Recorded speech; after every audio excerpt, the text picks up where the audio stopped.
Bonjour à tous et bienvenue dans ce module consacré au tourisme durable et au développement des territoires.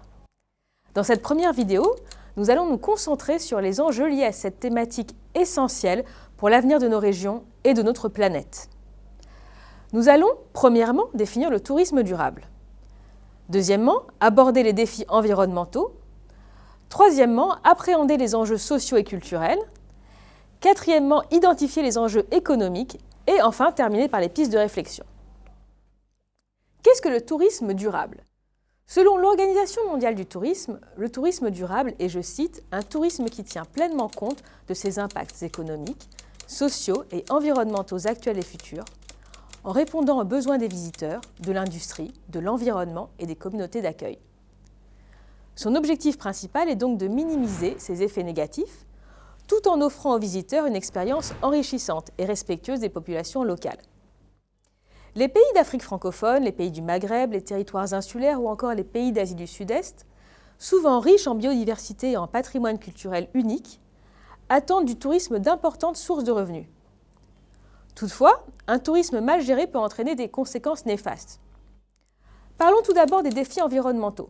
En premier lieu, la dégradation des écosystèmes.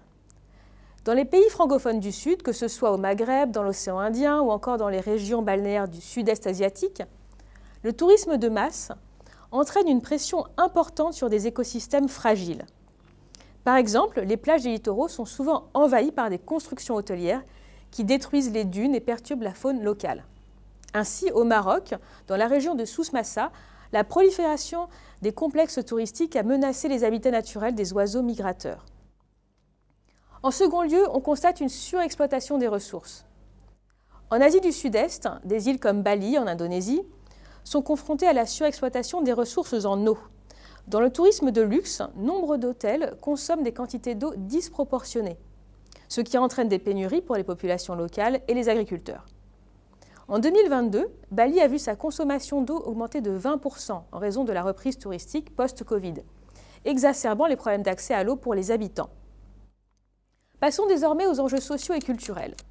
Le premier challenge nous plonge au cœur des questions de gentrification et d'exclusion spatiale. Dans de nombreux territoires insulaires, par exemple, la hausse du coût de la vie causée par le tourisme peut chasser les populations locales de leurs propres terres.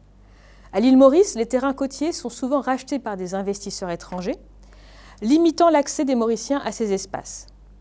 En conséquence, les habitants sont souvent relégués à des zones moins attractives et moins profitables. Une autre menace est le risque d'érosion des cultures locales. Dans plusieurs pays touristiques, la culture traditionnelle est souvent mise en scène pour plaire aux étrangers, au risque de perdre son authenticité.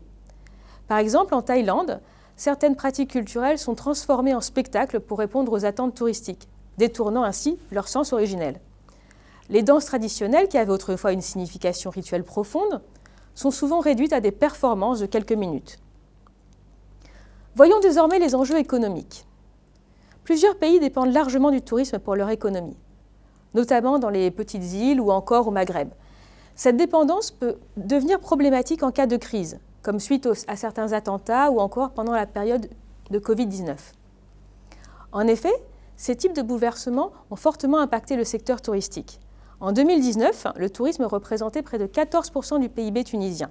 La chute brutale des arrivées touristiques pendant la pandémie a montré à quel point cette dépendance pouvait être dangereuse pour l'économie nationale. De plus, le tourisme peut accentuer les inégalités économiques. Aux Maldives, par exemple, les bénéfices du tourisme de luxe vont souvent aux grandes entreprises internationales plutôt qu'aux communautés locales, creusant ainsi les disparités.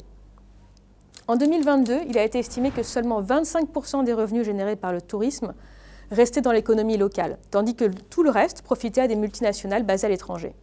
Terminons par les pistes de réflexion. Concernant la mise en place d'un tourisme responsable, des initiatives d'écotourisme montrent qu'il est possible de valoriser les ressources naturelles et culturelles tout en assurant un développement économique durable. Au Vietnam, par exemple, des gestionnaires de parcs nationaux ont mis en place des programmes de conservation qui impliquent les touristes dans des activités de préservation de la biodiversité. Les projets touristiques doivent inclure les communautés locales, aussi bien dans la planification que dans la gestion. Par exemple, au Cambodge, dans la région de Siem Reap, des projets communautaires permettent aux villageois de participer activement à la gestion touristique, offrant ainsi des visites culturelles authentiques et partageant directement les revenus avec les habitants. Ces initiatives favorisent la préservation des traditions et soutiennent l'économie locale. Regardons de plus près quelques exemples de réussite, aussi bien pour les habitants que pour les écosystèmes naturels. Au Sénégal, par exemple, sur l'île de Gorée, a été développé un modèle de tourisme culturel et éducatif qui sensibilise les visiteurs à l'histoire de la traite des esclaves, tout en soutenant les artisans locaux. En Polynésie française, à Bora Bora, il existe des réglementations strictes pour protéger les récifs coralliens et promouvoir un tourisme plus durable, en limitant le nombre de visiteurs et en encourageant des pratiques respectueuses de l'environnement. En guise de conclusion, nous pouvons voir que les enjeux du tourisme durable et du développement des territoires sont complexes et nombreux, particulièrement dans les régions francophones des Suds, dans les territoires insulaires ou encore en Asie du Sud-Est. Il est donc crucial de trouver un équilibre entre développement économique, protection de l'environnement et respect des cultures locales, afin de garantir un avenir viable à ces régions. Chaque acteur du secteur, qu'il s'agisse des gouvernements, des entreprises, des touristes, doit s'engager à adopter des pratiques responsables pour que le tourisme devienne une force positive pour les générations futures. Dans notre prochaine vidéo, nous explorerons les modèles de planification et de gestion territoriaux pour un tourisme durable. Je vous remercie pour votre attention.